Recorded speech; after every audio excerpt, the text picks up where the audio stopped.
मेरे प्यारे मित्रों, आपसे बात शुरू करने से पहले मैं चाहती हूँ कि हम एक पल ठहरें और भगवत गीता के उस अमर संदेश को याद करें जो श्री कृष्ण ने अर्जुन को दिया था। कर्मण्येवाधिकारस्ते मा फलेषु कदाचन, अर्थात तुम्हें केवल अपने कर्म पर अधिकार है, फल की चिंता मत कर। ये बात आज हमारी जिंदगी के उस मोड़ पर कितनी सटीक बैठती है जब हम अपने बच्चों से इज्जत और प्यार की उम्मीद करते हैं लेकिन बदले में ठंडापन या अनदेखी पाते हैं। ये सूत्र हमें सिखाता है कि हम अपना कर्तव्य निभाएं, अपनी गरिमा बनाए रखें और बाकी को समय पर छोड़ दें। मैं आपसे अपने दिल की बात कहना चाहती हूँ, जैसे कोई अपनी बेटी या बहन आपके सामने अपना अनुभव बांट रही हो। मेरी जिंदगी का सफर कुछ ऐसा रहा कि मैं बचपन से ही बुजुर्गों की छांव में पली बड़ी। मेरी नानी, जो एक वृद्धाश्रम में रहती थी, मेरी दुनिया थी। मेरी माँ मुझे जन्म देते वक्त इस दुनिया से चली गई और मेरे नाना भी जल्द ही हमें छोड़ गए। उस वृद्धाश्रम में जहाँ मैंने अपने बचपन के दिन बिताए, मैंने बुजुर्गों की आंखों में जिंदगी की किताबें पढ़ी। उनकी हंसी, उनकी आंसुओं भरी कहानियां और उनके आखिरी पलों का सुकून, इन सब ने मुझे सिखाया कि जिंदगी का असली मोल उसकी सादगी और सच्चाई में है।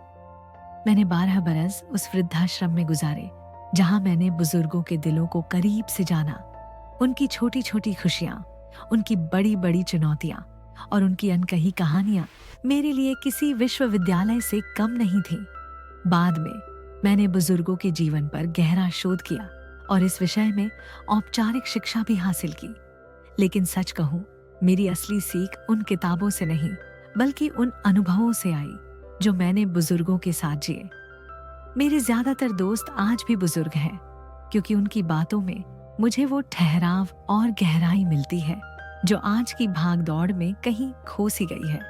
मैंने न सिर्फ धार्मिक ग्रंथों जैसे वेद, बाइबल, बौद्ध सूत्र और कुरान का अध्ययन किया, बल्कि बुजुर्गों की जिंदगी को समझने की कोशिश की। इन ग्रंथों ने मुझे एक बात सिखाई, सम्मान वह नहीं जो मांगा जाए, वह तो स्वयं के आचरण से अर्जित किया जाता है। जैसे कबीर दास जी ने कहा, साधु ऐसा चाहिए जैसा सूप सुबह सार सार को गही रहे, थोथा देई उड़ाए। यानी हमें अपने व्यवहार से सिर्फ सार्थक चीजें अपनानी है और बेकार की बातों को छोड़ देना है। आज मैं आपसे कुछ ऐसी बातें साझा करना चाहती हूँ जो आपके और आपके बच्चों के बीच की दूरी को पाट सकती है। अगर आप महसूस करते हैं कि आपके बच्चे अब आपकी उतनी कद्र नहीं करते जितनी पहले करते थे, तो यह लेख आपके लिए है। आइए हम साथ मिलकर इस सफर को शुरू करें और जिंदगी को और भी खूबसूरत बनाएं।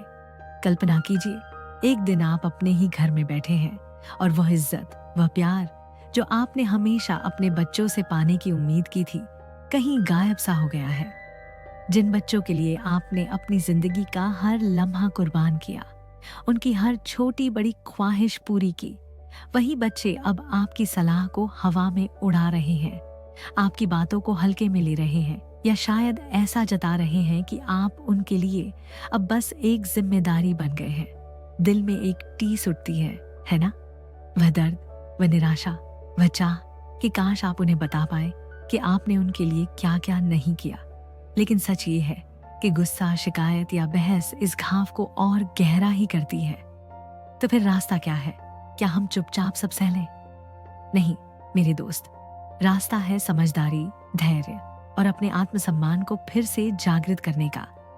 मैं आपको आज 6 ऐसे कदम बताने जा रही हूँ जो आपके बच्चों की नजरों में आपकी खोई हुई इज्जत को वापस ला सकते हैं। ये कदम इतने सरल हैं, फिर भी इतने गहरे कि अगर आप इन्हें अपनाएं तो आपकी जिंदगी में एक नया रंग भर सकता है। पहला कदम, बच्चों की तारीफ के पीछे भागना छोड़ दीजिए। माता पिता का दिल कितना कोमल होता है। जैसे जैसे उम्र ढलती है, हम अपने बच्चों को खुश रखने की हर मुमकिन कोशिश करने लगते हैं। आपने कभी खुद को ऐसा करते पाया है? उनकी हर ख्वाहिश को पहले रखना, उनकी हर बात मान लेना, यहाँ तक कि अपनी खुशियों को किनारे कर देना, सिर्फ इस उम्मीद में कि शायद एक दिन वे आपकी कद्र करेंगे। लेकिन सच ये है कि जितना आप उनकी मंजूरी के पीछे भागते हैं, उतना ही वे आपकी इज्जत को हल्का लेने लगते हैं। इज्जत वह फूल नहीं जो आप किसी के सामने झुककर मांग ले। वह तो उस पेड़ की तरह है जो अपनी जड़ों से मजबूत होता है। अगर आप हमेशा उनकी खुशी के लिए अपनी भावनाओं को दबाते रहेंगे तो बच्चे यह मानने लगेंगे कि आपकी ज़रूरतें, आपका आत्मसम्मान उनके बाद आता है। मैं आपको एक मिसाल देती हूँ। मेरी एक जान पहचान की खातून रमा जी एक जमाने में अपनी मजबूत शख्सियत के लिए जानी जाती थी, लेकिन उम्र के साथ उन्होंने अपने बच्चों की हर बात मानना शुरू कर दिया। उनकी सलाह को नजरअंदाज किया गया तो भी वे चुप रहीं। उनका मानना था कि इससे घर में अमन रहेगा, लेकिन नतीजा, बच्चों ने उनकी बातों को गंभीरता से लेना बंद कर दिया। उनकी आवाज कहीं खो सी गई। तो पहला सबक ये है, डरना छोड़ दीजिए, अपनी हदें बनाइए। जब जरूरी हो सच बोलिए, भले ही वह बच्चों को पसंद ना आए। जैसे बाइबल में कहा गया है, सत्य तुम्हें स्वतंत्र करेगा। जब आप अपने लिए खड़े होंगे, अपनी इज्जत खुद करेंगे, तो धीरे धीरे बच्चों की नजरों में भी आपकी अहमियत लौट आएगी। दूसरा कदम, बहस मत कीजिए, मिसाल बनिए। जब बच्चे आपकी बात काटने लगे, आपकी राय का मजाक उड़ाए, तो दिल चाहता है कि उन्हें उनकी गलती का एहसास कराएं। आप चाहते हैं कि उन्हें याद दिलाएं कि आपने उनके लिए कितनी कुर्बानियां दी। लेकिन मानिए, बहस से कभी इज्जत नहीं मिलती। गुस्से में दी गई प्रतिक्रिया बच्चों को और उकसाती है और वे सोचने लगते हैं कि वे आप पर हावी हो सकते हैं। मैं आपको एक कहानी सुनाती हूँ। मेरे एक परिचित सूरज जी एक स्कूल में सम्मानित अध्यापक थे, लेकिन घर में उनके बच्चे उनकी बातों को हल्के में लेते थे। शुरू में सूरज जी ने बहस की, अपनी अहमियत जताने की कोशिश की, लेकिन इससे हालात और बिगड़ गए। फिर एक दिन उन्होंने अपनी राह बदली। उन्होंने बोलना कम किया, सुनना ज्यादा, अपनी बात को शांति और संयम से रखना शुरू किया। उनकी यह संजीदगी, उनका यह ठहराव धीरे धीरे बच्चों के दिलों में उतर गया। बच्चे उनकी बातों को गंभीरता से लेने लगे। जैसे बौद्ध धर्म में गौतम बुद्ध ने कहा, शांति से बड़ा कोई हथियार नहीं। अगर आप बच्चों से इज्जत चाहते हैं तो सबसे पहले खुद एक मिसाल बनिए। अपने आत्मसम्मान को सबसे ऊपर रखिए, आत्मविश्वास से बोलिए, लेकिन कभी खुद को उनके स्तर तक न ले जाए। जब आप अपनी जगह मजबूती से पकड़ते हैं तो बच्चे भी धीरे धीरे आपकी कद्र करने लगते हैं।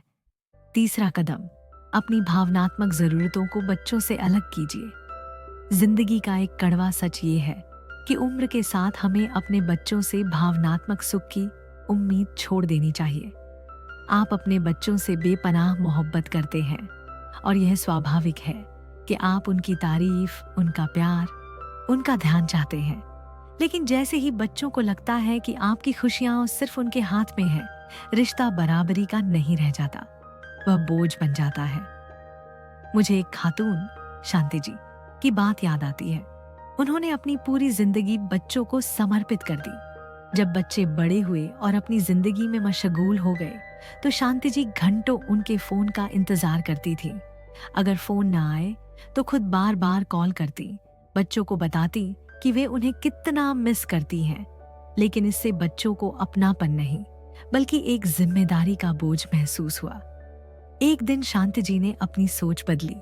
उन्होंने इंतजार करना छोड़ दिया, अपनी खुशियों के लिए नई राहें तलाशी। कभी दोस्तों के साथ वक्त बिताया, कभी किताबों में सुकून पाया, कभी नई हॉबी शुरू की। धीरे धीरे बच्चे खुद उनके पास लौटे, क्योंकि अब वे उनकी माँ को एक मजबूत आत्मनिर्भर इंसान के रूप में देखने लगे थे। जैसे कुरान में कहा गया है, निस्संदेह कठिनाई के साथ आसानी है। जब आप अपनी खुशियों का जिम्मा खुद लेते हैं तो बच्चे भी आपकी कद्र करने लगते हैं। कम उम्मीदें रखिए और देखिए कैसे वे खुद आपके करीब आते हैं। चौथा कदम, अपनी हदें तय कीजिए और उन्हें सख्ती से निभाइए। जब माता पिता अपनी सीमाएं नहीं बनाते, बच्चों के बुरे बर्ताव को बार बार नजरअंदाज करते हैं, तो बच्चे भी वैसा ही व्यवहार करते रहते हैं। ये इसलिए नहीं कि बच्चे बुरे हैं, बल्कि इसलिए कि इंसान उसी तरह बर्ताव करता है जैसी इजाजत आप उसे देते हैं। सीमाएं तय करना मतलब बच्चों से रिश्ता तोड़ना नहीं है। यह है शांति और दृढ़ता से ये साफ करना कि आप किस बर्ताव को बर्दाश्त करेंगे और किसे नहीं। मुझे एक शख्स रमेश जी की बात याद आती है। वे एक कंपनी के मालिक थे, मगर घर में उनकी आवाज दब सी गई थी।